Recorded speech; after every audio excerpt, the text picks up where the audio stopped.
میں چھوڑ دیتا ہوں اس بات کو. کیا یہ بات سچ ہے کہ جنرل محمود جب ملنے گئے طالبان سے تو بجائے اس کے کہ وہ ان کو یہ کنونس کرتے کہ ملا عمر کو امریکہ کو سمجھائیں کہ اسامہ بن لادن کو امریکہ کو دے دیں، انہوں نے ان کو یہ کہا کہ ایسا بالکل نہیں کریں؟ یہ سب باتیں ہیں، کوئی ان کی صداقت نہیں ہے ان میں، کوئی ان میں سچائی نہیں ہے. مجھے نہیں معلوم کوئی ایسی وہ بات کر سکتے ہیں، کیونکہ یہ ہماری بالکل لائن آف ایکشن نہیں تھی.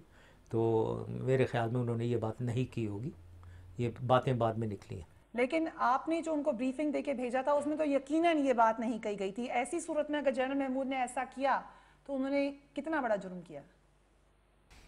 ظاہر ہے بہت غلط کیا. اگر انہوں نے یہ کہا تو وہ ان کو ریزائن کر دینا چاہیے تھا اگر وہ ایگری نہیں کر رہے تھے میری پالیسی سے، حکومت کی پالیسی سے، انسٹیڈ آف گوئنگ رانگ. یہ تو بہت غلط بات ہے کہ آپ ایک حکومت کے ریپرزینٹیٹیو ہیں اور ادھر جا کر ان کے خلاف بات کریں.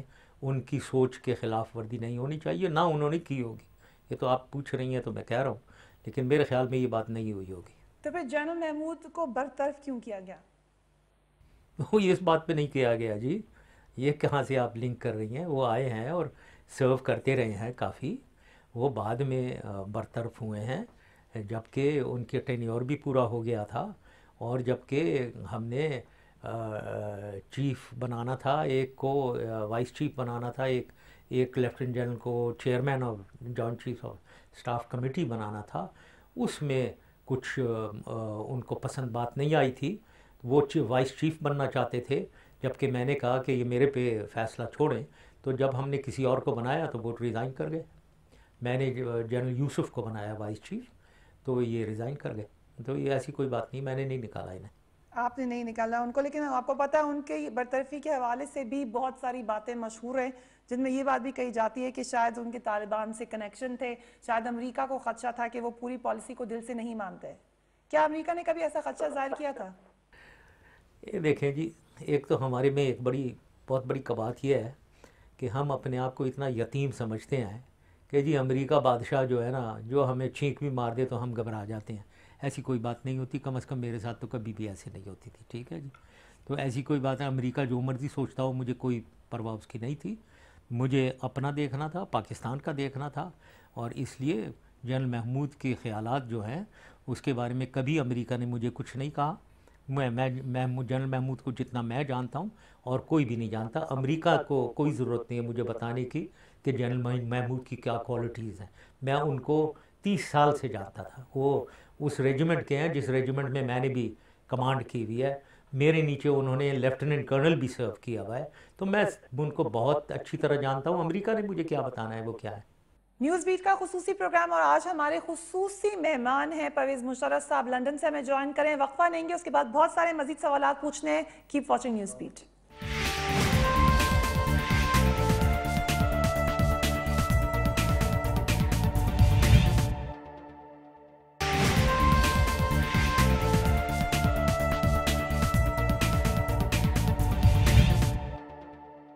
Welcome back. ہم بات کر رہے ہیں former president of Pakistan Pervez Musharraf صاحب سے، جو کہ لندن سے ہمیں جوائن کر رہے ہیں. ان سے مختلف سوالات کر رہے ہیں ہم 11 ستمبر کے حوالے سے. جنرل صاحب، ظاہر ہے آپ کا تعلق آرمی سے ہے، آپ ایک بہادر فوجی ہیں. خود آپ نے اپنے ایوارڈز کے بارے میں بتایا، کمانڈو کی آپ نے ٹریننگ کی ہوئی ہے. مگر جب اتنے سخت لہجے میں کوئی ملک کسی ملک سے بات کرے تو کیا ہم عالمی برادری سے رجوع نہیں کر سکتے؟ کیا کوئی، اور ہم ایٹمی طاقت تھے اس وقت بھی اور ابھی بھی ہیں، تو کوئی بھی آ کے ہمیں دھمکی دے سکتا ہے کہ آپ ہمارے ساتھ ہیں یا نہیں؟ اور ہم امریکہ کے ساتھ تو تھے ہی، مطلب ہم امریکہ کے خلاف کب تھے؟ ہاں صحیح بات نہیں، کوئی دھمکی نہیں دینا چاہیے، دھمکی لینی بھی نہیں چاہیے. کوئی یہ کس نے کہا؟ بالکل صحیح کہہ رہی ہیں آپ. دھمکی ہمیں نہ ایکسیپٹ کرنی چاہیے، لیکن دینے والا دے گا، جو دینا چاہے دے گا. لیکن آپ جو دھمکی لینے والا ہے وہ اس پہ منحصر ہے نا. ہم تو دھمکی نہیں لیتے ہیں. بٹ سرٹنلی یونائٹڈ اسٹیٹس کی اگر آپ بات کر رہی ہیں تو یونائٹڈ اسٹیٹ ایک سول سپر پاور، ایک 89 کے بعد ایک یونیپولر ورلڈ بن گیا تھا، جس کا ایک civil super power United States تھا. شمسی اور جیکب آباد کے بارے میں آپ نے خود کہا کہ وہ ان کو دے دیے گئے. کس معاہدے کے تحت، کس کنڈیشنز پر یہ امریکنوں کو دے دیے گئے؟ کوئی معاہدہ نہیں جی، یہ معاہدے نہیں ہوتے ہیں. کوئی معاہدہ نہیں تھا. ہم نے یہ الاؤ کیا انہیں. جیسے میں نے کہا، ایک حکومت جب چلتی ہے تو حکومت کے فیصلے ہوتے ہیں، حکومت نے فیصلے دینے ہوتے ہیں، اور اس کی ذمہ داری ہے کہ وہ فیصلے کرے نیشنل کے ایشوز کے اوپر. یہ ایک ایشو سامنے آیا دنیا کا اور ہماری ریجن کا اور پاکستان کا, تو اس میں فیصلہ لینا تھا ہم نے, اور فیصلہ لیا. جو یہی کام ہے حکومت کا, اور کس کا کام ہے یہ, اور کون کرے گا ہماری جگہ, کسی اور نے فیصلہ لینا تھا. لیکن جنرل صاحب آپ ایسے فیصلے تو لے سکتے ہیں یقیناً کہ کس کو کہاں پہ بھرتی کیا جائے گا, لیکن جب نیشنل سیکیورٹی کا مسئلہ ہے جس میں پوری قوم کا تعلق ہے, ایک اور ملک کو اجازت دینا کہ ہمارے اڈے استعمال کرے, ترکی نے نہیں دی تھی اجازت, تو اس کے لیے کوئی تو معاہدہ ہوا ہوگا کچھ ریٹن. مطلب یہ فیصلہ اگر حکومت نے نہیں لینا کہ اللہ تعالیٰ کے پاس جائیں ہم, یا کیا امریکہ سے پوچھیں یا ہندوستان سے پوچھیں, کس سے پوچھنا ہے؟ ہم نے ظاہر ہے ہم نے خود نے اپنا فیصلہ لینا, حکومت کا کام ہی فیصلہ لینا ہے جی. تو یہ ہم نے آپس میں ریٹن, یہ تو اس کا زبانی نہیں تھا, یہ ہم میرے خیال میں ریٹن تو اس کے یہ جو 7 پوائنٹس ان کے تھے اس میں ریٹن میرے خیال میں ہم نے کوئی نہیں دیا تھا, آئی ڈونٹ تھنک سو, لیکن وہ فیصلے لیے تھے ہم نے. آپ نے زبانی انڈرسٹینڈنگ کر لی کہ یہ 2 مل سکتے ہیں اور کوئی نہیں ملے گا؟ نہیں, اور چیزیں تو فضول قسم کی تھی کہ جی القاعدہ کو آپ کنڈیم کریں وغیرہ وغیرہ, وہ تو ہم کنڈیم کر رہے تھے, تھرو آؤٹ ہی کنڈیم کر رہے تھے. صرف 2 چیزیں ان 7 پوائنٹس میں سے 2 تھے جو میٹیریل پوائنٹس تھے, کہ ہماری airspace complete, all our airfields, all our ports, یہ 2 میٹیریل چیزیں تھیں جن کو ہم نہیں مانے. 5 دوسرے جو ہیں وہ آپ پڑھیں گی تو ان میں کوئی خاص ایسا وزن نہیں تھا, تو وہ مان گئے تھے, کوئی ایسا پرابلم نہیں تھا انہیں ماننے میں. آپ نے کہا کہ حکومت وقت جو ہوتی ہے وہی فیصلے لیتی ہے, تو اگر ہمیں جیسے یہ فیصلہ لیا گیا, اور کون کون سے ایسے فیصلے لیے گئے جو کہ زبانی لیے گئے؟ ہزاروں فیصلے ہوتے ہیں جی. حکومت جب چلتا ہے, جب حکومت چلائی جاتی ہے, اور پاکستان جیسی جگہ میں جدھر روزانہ کچھ نہ کچھ ہو رہا ہو, بہت تیز دماغ کا تیز ہونا, ایشوز کو سمجھنا, اور لیڈرشپ کا کام ہے تیز فیصلے لینا. یہ کام ہے حکومت کا اور لیڈر کا, اور جو اس میں فیل ہوتا ہے تو پھر حکومت چلتی نہیں ہے, پھر اس کو ڈس فنکشنل ہو جاتی ہے حکومت. جو آج کل آپ دیکھ رہی ہیں ایک حکومت ہے جو ڈس فنکشنل ہوئی ہے. یہ بات نہیں ہے, اس میں مشکل ٹائم آتا ہے, مشکل فیصلے ہوتے ہیں, فیصلے تیز لینے چاہیے اور دلیری سے لینے چاہیے, اور پاکستان کے حق میں لینے چاہیے بس. لیکن آپ نے پھر کہا کہ اور بہت سارے فیصلے ہوئے جو زبانی ہوئے, اور یہ ایک مضبوط حکومت کی نشانی ہے, تو کیا ڈرون اٹیکس کا بھی کوئی فیصلہ کیا گیا تھا؟ نہیں, کوئی نہیں کیا گیا تھا, کوئی ایسا فیصلہ نہیں تھا. لیکن شروع آغاز تو آپ کے زمانے میں ہی ہو گیا تھا ڈرون اٹیکس کا. ہاں, میں یہ کہہ رہا تھا کہ ڈرون اٹیکس کی بات ہو رہی تھی.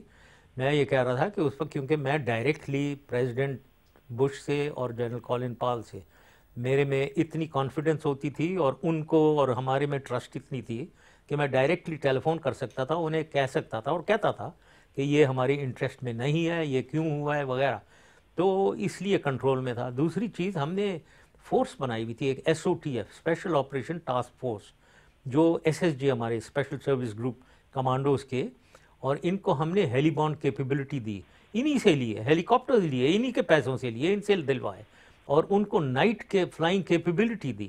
مطلب یہ دن رات کے کسی ٹائم اندھیرے میں بھی یہ اڑ سکتے تھے. دوسرا, ان کے فورس جو تھی SOTF, ان سب کو ہم نے نائٹ ویژن گوگلز دلوائے تاکہ یہ نائٹ آپریشن کیپیبلٹی ان کو.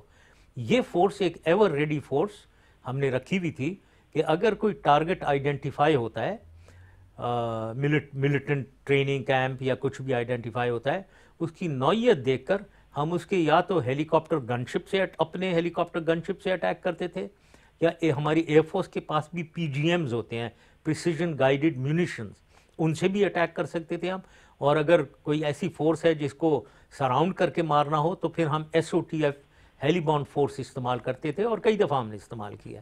تو یہ طریقہ کار تھا ان سے میٹ کرنے کا, جو ہماری انڈرسٹینڈنگ تھی کولیشن فورسز کے ساتھ کہ وہ اکراس دا بارڈر کبھی بھی نہیں آئیں گے. ٹارگٹ آئیڈینٹیفیکیشن میں ہمیں مدد کریں, انٹیلیجنس میں ہماری مدد کریں, باقی ایکشن ہم خود کریں گے. مگر اسی کے بارے میں یہ بات کہی جاتی ہے کہ اس وقت دوست سمجھ کر جن کو اندر بلا لیا, جن کو جگہوں کا بتا دیا, کل کو پھر انہوں نے آ کے اسامہ بن لادن ڈھونڈ نکالا آپ کے ملک سے.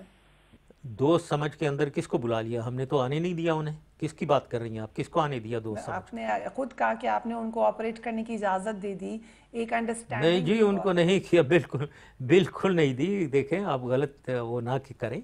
میں نے بالکل ادھر میں نے کہا ہے کہ انٹیلیجنس میں آپ دیں، ہمیں انفارمیشن دیں کہاں ہیں، کیونکہ ان کے پاس ٹیکنیکل نو ہاؤ ہم سے بہت زیادہ ہے، ایریل سرویلنس وہ کر سکتے ہیں. سی آئی اے کی سرگرمیوں کا آغاز کب سے ہوا ہے پاکستان میں؟